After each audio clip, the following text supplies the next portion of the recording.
সেই বিখ্যাত formula E=mc² সবারই হয়তো বা মনে আছে, কিন্তু E=mc² প্রুফ আমরা কয়জনই বা জানি? E=mc² এই ফর্মুলাটার আজকে আমরা প্রুফ শিখব। সো এই জিনিসটা আমরা প্রুফ করব থিওরি অফ রিলেটিভিটি দিয়ে। এখন কথা হলো যে থিওরি অফ রিলেটিভিটি জিনিসটা কি? থিওরি অফ রিলেটিভিটি জানার আগে যে জিনিসটা আমাদেরকে জানতে হবে সেটা হলো প্রসঙ্গ কাঠামো। প্রসঙ্গ কাঠামো অর রেফারেন্স ফ্রেম। এখন আমরা কোনো একটা অবজেক্টকে স্থির অর গতিশীল, এই দুইটা জিনিস বা আমার নিজস্ব মুভমেন্ট, এটা আমি ফাইন্ড আউট করি কীভাবে? কোনো একটা রেফারেন্স ফ্রেম দিয়ে। সাপোজ এখানে একটা দেয়াল আছে বা একটা বিল্ডিং আছে, আমি এই দিক দিয়ে দৌড়াইতেছি, আমি বলতেছি যে আমি একটা মুভিং অবজেক্ট বা আমার একটা ভ্যালোসিটি আছে, কিন্তু কার পার্সপেক্টিভে? এইটার পার্সপেক্টিভে আমি বলতেছি যেহেতু এখানে বিল্ডিংটা স্থির বা নর্মালি এর কোনো মুভমেন্ট নেই, সো এর পার্সপেক্টিভে আমি গতিশীল। এখন কথা হলো, পৃথিবীতে কি সব বস্তুই প্রকৃতভাবে স্থির? না, প্রত্যেকটা বস্তুই প্রকৃতভাবে স্থির না। তাহলে সব বস্তুরই যেহেতু পৃথিবীটার নিচে মুভ করে বা ঘোরে, রোটেশন আছে, সো আমরা আসলে গতিশীল। কিন্তু এখন আমরা গতিশীল বুঝি না কেন? কারণ রিলেটিভ ভ্যালোসিটি, পৃথিবী যে স্পিডে ঘুরতেছে, যেহেতু আমরা পৃথিবীর উপরেই আছি, আমরাও আপেক্ষিকভাবে সেম স্পিডে ঘুরতেছি, যার কারণে আমরা আসলে বুঝি না যে আমাদের পৃথিবীটা গতিশীল কি গতিশীল না। আর এই জিনিসটা আরও ভালোভাবে বোঝা যায়, মনে করো তুমি একটা ট্রেনের ভিতরে আছো, তুমি জানো না ট্রেনের কোনো শব্দ নেই, কোনো কিছু না, একটা অন্ধকার রুম। এখন তোমাকে যদি একটা অন্ধকার রুমে এরকম রেখে দেওয়া যায়, তুমি আশেপাশে কিছু দেখতে পারতেছো না, তুমি কোনো বাতাস বুঝতে পারতেছো না, সাউন্ড বুঝতে পারতেছো না, তুমি বুঝবা না যে তুমি গতিশীল কি গতিশীল না, কজ তোমার যে মুভমেন্ট, ওই জিনিসটার মুভমেন্টও সেম। সো এইভাবে আসলে আমরা বেসিক্যালি বুঝতে পারি যে রিলেটিভ ভ্যালোসিটি জিনিসটা। সো প্রসঙ্গ কাঠামো হইতে হলে একটা বৈশিষ্ট্য থাকতে হয় যার ভ্যালোসিটি হলো 0, আর আরেকটা কেস হইতে হয় যার ভ্যালোসিটি সবসময় কনস্ট্যান্ট থাকবে, অর্থাৎ সমবেগে গতিশীল থাকবে। এরকম যদি কোনো একটা অবজেক্ট হয় তাহলে সেটাকে আমরা বলে থাকি প্রসঙ্গ কাঠামো। এখন প্রসঙ্গ কাঠামোর কথা কেন বললাম? কারণ আমরা যে জিনিসগুলো কি কনস্ট্যান্ট বলে থাকি, আসলে সেই জিনিসগুলো কনস্ট্যান্ট না, সব কিছু রিলেটিভ। যেমন ম্যাথ। তোমাদের কি মনে হয় যে আসলে ভর কি কখনো পরিবর্তন হইতে পারে? তোমরা বলতে পারো যে ওয়েট পরিবর্তন হয়, বেসিক্যালি জি এর চেঞ্জেসের জন্য ওয়েট পরিবর্তন হয়, বাট পরবর্তীতে এসে আইনস্টাইন বললো যে না, ভরও পরিবর্তন হয়। এখন ভর পরিবর্তনের জিনিসটা আরও কীভাবে বোঝা যায়? একটা অ্যাটম ধরো, সেই অ্যাটমের নিউক্লিয়াসে কী কী থাকে? Proton plus neutron. তোমরা যদি খুব ভালোভাবে খেয়াল করে দেখো তাহলে দেখবা যে পর্যায় সারণী বা পিরিয়ডিক টেবিলে প্রত্যেকটা অ্যাটমের দুইটা ম্যাস দেওয়া থাকে, একটা অ্যাকচুয়াল ম্যাস অ্যাটমিক ম্যাস আর একটা রিলেটিভ অ্যাটমিক ম্যাস। এই actual atomic mass and relative atomic mass, এটার মধ্যে একটা ডিফারেন্স থাকে, সেই ডিফারেন্সটাই আসলে এনার্জিতে কনভার্ট হয়। এখন কথা হলো যে এনার্জিতে কীভাবে কনভার্ট হচ্ছে, কজ এখানে দেখো একটা প্রোটনের চার্জ কি পজিটিভ, একটা নিউট্রনে কি কোনো চার্জ আছে? না। এখন একটা প্রোটন যদি প্লাস চার্জ হতো আর একটা ইলেকট্রন যদি নেগেটিভ চার্জ হতো, স্বাভাবিকভাবে এরা একসাথে থাকতো, বাট আমরা দেখতেছি কি একটা নিউক্লিয়াসে প্রোটন বা একটা চার্জিত কণা, একটা নিউট্রন যার কোনো চার্জ নেই, তারা একসাথে আছে। বাট এটা কীভাবে পসিবল? বিপরীতধর্মী চার্জ হলে বিকর্ষণ হবে, সমধর্মী চার্জ হলে বিকর্ষণ হবে, কিন্তু বিপরীতধর্মী চার্জ হলে আকর্ষণ হবে। বাট এখানে তো কিন্তু সেই কিছু নাই। বাট এরা আছে কীভাবে, প্রোটন আর নিউট্রন একসাথে হয়ে নিউক্লিয়াসে? কজ এখানে একটা এনার্জি আছে, সেই এনার্জিটাকে বলা হয় নিউক্লিয়ার বাইন্ডিং এনার্জি বা নিউক্লিয়ার বন্ধন শক্তি। এখন এই বন্ধন শক্তিটা আসে কই থেকে? এই যে ম্যাস ইরর বা ভর ত্রুটিটা দেখা দিল বা ভরের যে পরিবর্তনটুকু, এই ভরটুকুই আসলে এনার্জিতে কনভার্ট হয়, যেটা আসলে এই ফর্মুলা থেকে এক্সপ্লেন করা যায় যে mass can convert into energy. So এই ফর্মুলা থেকে বলা যায়। এখন কথা হলো যে এই ফর্মুলাটা আসলে প্রুভ কীভাবে করা হয়। দেখো নর্মালি আমরা যখন E= পড়ছি বা E= কী পড়ছে, ½ mv², এখানে নর্মাল ভ্যালোসিটি থাকে, বাট এই ফর্মুলাটাতে দেখো একটা C means speed of light. So এখানে লাইটের স্পিডের সাথে কিছু একটা আছে, খুব ছোট্ট একটা ভর আমরা যদি এখানে দিই, ইনপুট করি, মনে করো 5 গ্রাম 10 গ্রাম, বাট এই সি এর ভ্যালু এত বেশি যে এর স্কোয়ার ফর্মুলা দিয়ে গুণ করলে ই এর ভ্যালু অনেক বেশি পাওয়া যায়, হিউজ অ্যামাউন্ট এনার্জি পাওয়া যায়। সো এই ফর্মুলাটাতে যে সিটা আছে, এই টার্মটা আসলে রিলেটিভ থিওরি অফ রিলেটিভিটি থেকে এক্সপ্লেন করা যায়। আমরা থিওরি অফ রিলেটিভিটির একটা তোমরা ফর্মুলা পড়ে যাচ্ছ, m=m0 divided by √1 - v² divided by c²। জিনিসটা হলো, তুমি পৃথিবীতে আসো, তোমার একটা পার্টিকুলার ম্যাস আছে বা ওয়েট তুমি এখানে দেখতেছো, এখানে কোনো একটা রকেট বা কিছুতে তুমি লাইট অফ স্পিড বা অলমোস্ট আলোর বেগের কাছাকাছি দিয়ে তুমি যাইতেছো, সো তখন এখানে যে তোমার ভরটা ছিল, তুমি এখানে এসে দেখবা পৃথিবীর সাপেক্ষে এই ভরের কিছু পরিবর্তন তুমি লক্ষ্য করতেছ। মানে ভরটাও স্পেস এইটার উপর ডিপেন্ড করে যে ভরের পরিবর্তনটা হয়, বা যখন আসলে স্পিডগুলো লাইটের স্পিডের কাছাকাছি যাবে তখন আসলে নর্মাল আমরা যে ফর্মুলাগুলো দেখি সেই ফর্মুলাগুলো থিওরি অফ রিলেটিভিটির ফর্মুলাতে কনভার্ট হয়ে যায়। সো যেখান থেকে দেখা যায় যে আসলে ভর পরিবর্তনশীল, এই ফর্মুলা থেকে বলে দেওয়া যায় যে ভরটা পরিবর্তনশীল। এখন নিউটনের সেকেন্ড লতে তুমি কি করছো, তুমি একটা কোনো জিনিসকে ফোর্স অ্যাপ্লাই করতেছো, যার ফলে এর ধরো ইনিশিয়াল ম্যাস ছিল, এর একটা মুভমেন্ট ছিল, বাট যখন তুমি ফোর্স অ্যাপ্লাই করতেছো তখন এর ভ্যালোসিটি চেঞ্জ হবে, চেঞ্জ অফ ভ্যালোসিটি। সো এই যে রেট অফ চেঞ্জিং ভ্যালোসিটি, এই জিনিসটা ডিপেন্ড করবে কিসের উপর, ফোর্সের উপর।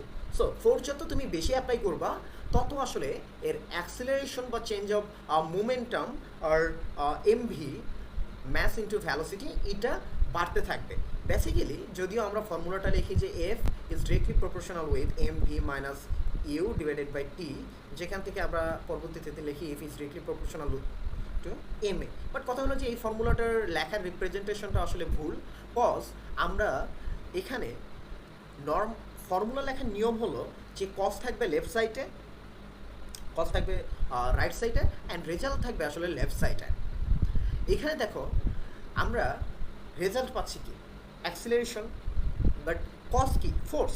সো আমাদের লেখার উচিত M A is directly proportional with F, যেটা আমরা ম্যাগনেটিজমের ফর্মুলা থেকে দেখি যে নর্মালি যদি আমরা চেঞ্জিং ম্যাগনেটিক ফ্লাক্স, যার কারণে আসলে আমরা কারেন্ট পাই, আর আমরা কারেন্টের জন্য বা চার্জের জন্য আমরা একটা ইলেকট্রিক ফিল্ড পাই, বেসিক্যালি কসটা থাকে রাইট সাইডে অ্যান্ড রেজাল্টটা থাকে লেফট সাইডে।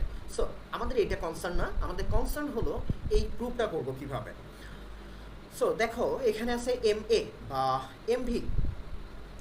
এখন এই যে M V minus M U, এই জিনিসটা কিন্তু চেঞ্জ হয়। আগে আমরা দেখছি শুধুমাত্র ভ্যালোসিটি চেঞ্জ হচ্ছে, বাট কথা হলো আমাদের কিন্তু যখন আমরা থিওরি অফ রিলেটিভিটি পড়লাম তখন দেখলাম যে শুধুমাত্র ভ্যালোসিটি চেঞ্জ হচ্ছে না, এখানে কিন্তু ম্যাসটা কনস্ট্যান্ট না। এই ফর্মুলাটাতে আমরা লিখতাম যে ম্যাস কনস্ট্যান্ট, বাট অ্যাক্সেলারেশন বা ভ্যালোসিটি চেঞ্জ হচ্ছে। বাট পরবর্তীতে যখন থিওরি অফ রিলেটিভিটি আসলো তখন দেখা যাচ্ছে যে না, mass is not a constant quantity, এটা একটা ভ্যারিয়েবল। সো এটা ভ্যারি করে, যার কারণে যখন আমরা এর আগে ফর্মুলা লিখতাম আমরা বেসিক্যালি তখন ফর্মুলা লিখতাম এইভাবে যে F is directly proportional with D D tea or equals D সমস্যা নাই এম ভি। এর আগে আমরা ফর্মুলা লিখতাম এইভাবে, সেখান থেকে এমটাকে বাইরে রেখে dv divided by dt equals to আমরা লিখতাম এম এ। এখন এই সেম জিনিসটা আমরা এইটাকে ডিফারেন্সিয়েশন করছি যখন এম কনস্ট্যান্ট, বাট এখানে তো এম কনস্ট্যান্ট না। সো এই ডিফারেন্সিয়েশনটাকে বলা হয় ইমপ্লিসিট ডিফারেন্সিয়েশন, যখন বা পার্শিয়াল ডেরিভেটিভ, যখন আসলে দুইটা কোয়ান্টিটি ভেরিয়েবল তখন আমাদেরকে করতে হয় কি, একবার একটা ফিক্স রেখে আরেকটার ডিফারেন্সিয়েশন করতে হয়, দেন আরেকটাকে ফিক্স রেখে তোমার আরেকটা করতে হয়। যে জিনিসটা আমরা ইউভি দিয়েও করতে পারি, যে দেখো এখানে দুইটা ফাংশন, একটা এম একটা ভি। সো একবার এমটাকে ফিক্স রাখবো অ্যান্ড একবার ভিটাকে ফিক্স রাখবো, তখন রাখলে আমাদের আসলে কি হচ্ছে দেখো, এমটাকে ফিক্স রাখলে DV divided by DT plus ভিটাকে ফিক্স রাখলে ডিএম ডিভাইডেড বাই ডিটি। এখন এই ফর্মুলা আমরা যদি এখন একটা নর্মাল কাইনেটিক এনার্জি, যেহেতু আমরা এখানে এনার্জি অ্যান্ড ম্যাসের রিলেশনটা দেখবো, আমরা আসলে কাইনেটিক এনার্জি দেখি। সো এনার্জি মিনস কি ওয়ার্ক ডান, যেটা আসলে আমরা জানি যে ফোর্স ইন্টু ডিসপ্লেসমেন্ট, বাট এখানে আমরা করতেছি কি ডিএক্স, কজ আমরা খুব ক্ষুদ্র পোর্শনের কথা নিচ্ছি। কজ এখানে আমরা যে কাইনেটিক এনার্জিটা নিব তার তোমার নর্মাল ডেরিভেটিভ কোয়ান্টিটিটা নিব। কেন নিব কিছুক্ষণ পরে তোমরা আসলে দেখতে পারবা। সো এটা গেল আমাদের নর্মাল ফর্মুলা। এখন এই ফর্মুলা থেকে দেখো এফ এর মান অলরেডি আমরা এখানে বের করছি, D V divided by dt M plus V dm divided by dt. So এটাকে যদি আমি ডিএক্স দ্বারা গুণ করি, এখানে আমার আসতেছে M dv dx divided by DT plus V dm divided by dt, এখানে ডিএক্স।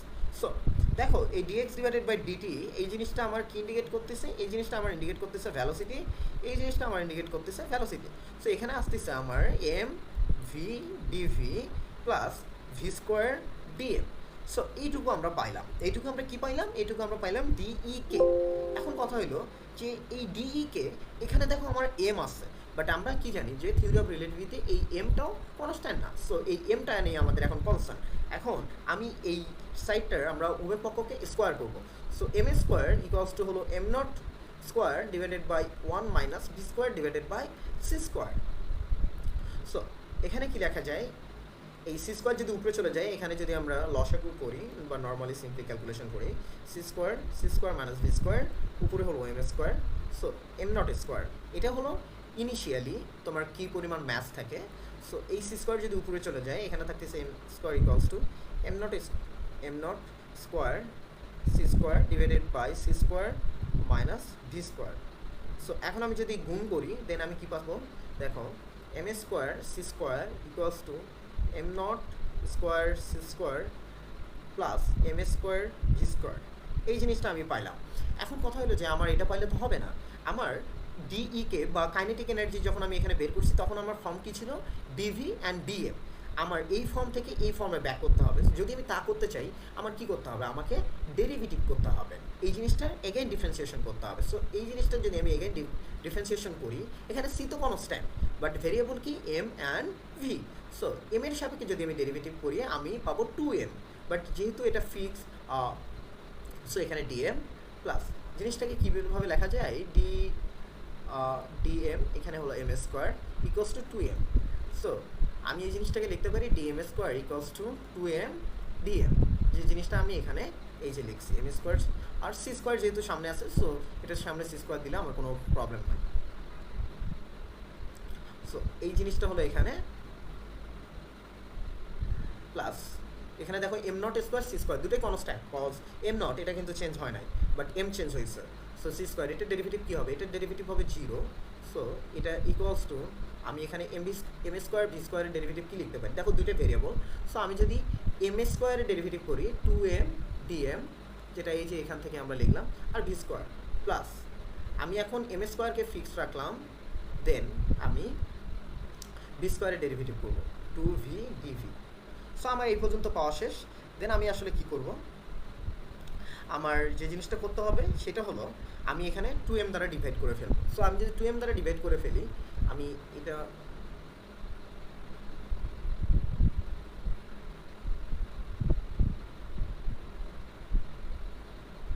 আমি যদি এখানে 2m দ্বারা ডিভাইড করি, সো এখানে থাকতেছে dm C square equals to m, এখানে 2m, সো এখানে হলো m V DV plus dm V square.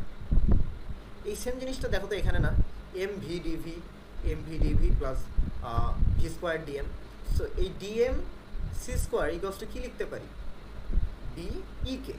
So এই জিনিসটা যখন আমি লিখতেছি তখন আমার আলটিমেটলি হচ্ছে কি, আমার ডিকে ইকুয়ালস টু আসতেছে ডিএম সি স্কোয়ার। এখন এই জিনিসটা থেকে তুমি নর্মালি কি বুঝতেছ, নর্মালি আমরা যে জিনিসটা বুঝতেছি সেটা হলো এখানে তোমার কাইনেটিক এনার্জি ম্যাসের সাথে কিন্তু পরিবর্তনশীল, যেহেতু সিটা আসলে হলো কনস্ট্যান্ট। সো আমার এখন কি করতে হবে, এটাকে এম পাইতে চাইলে বা ইকে পাইতে চাইলে আমাকে ইন্টিগ্রেশন করতে হবে, কজ এখানে হলো ইকে মিনস ডিকে হলো তোমার ডিফারেন্সিয়াল ভ্যালু বা একটা পয়েন্টের জন্য, বাট হলো ইকে যদি পাইতে চাই দেন আমাদেরকে ইন্টিগ্রেট করতে হবে। এখন আমরা যদি ইন্টিগ্রেট করি তাহলে আসলে কি হচ্ছে, দেখো integration cos DEK is directly proportional with dm. So আমি আগের টাকে আমি জাস্ট ইন্টিগ্রেট করতেছি, DEK ইকুয়ালস টু ইন্টিগ্রেশন আমাদের ছিল কি dm সি স্কোয়ার। সো এখন আমার রেঞ্জ হবে কি কি, দেখো DEK এর ক্ষেত্রে 0 to EK মানে ফাইনাল তোমার রেঞ্জ, অ্যান্ড এম এর ক্ষেত্রে কি, এম এর শুরুতে কী ছিল এম নট, ফাইনাল এম কী ছিল এম। সো এখন আমি যদি এটা করতে চাই, এখানে ডিকে ইন্টিগ্রেশন করলে হয় ইকে, সি স্কোয়ার যেহেতু কনস্ট্যান্ট এটাকে আমি বাইরে নিয়ে আসলাম, ডিএম এর ইন্টিগ্রেশন হয় এম, আপার লিমিট হলো আমার এম, লোয়ার লিমিট হলো M not. So EK equals to C square M minus M not. আমার এখানে কি আসতেছে, ইকে ইকুয়ালস টু আসতেছে M C square minus M not C square. এখন এটা তো আমার kinetic energy, but I need to calculate the total energy. That means I have to add kinetic energy plus potential energy. So potential এনার্জিটা কী হবে? Potential এনার্জিটা হবে স্থির অবস্থায় আসলে কি পরিমাণ ওর এনার্জিটা স্টোর আছে সেইটা। ইনিশিয়ালি দেখো ওর ম্যাস ছিল কি M not, so or velocity ছিল সি স্কোয়ার।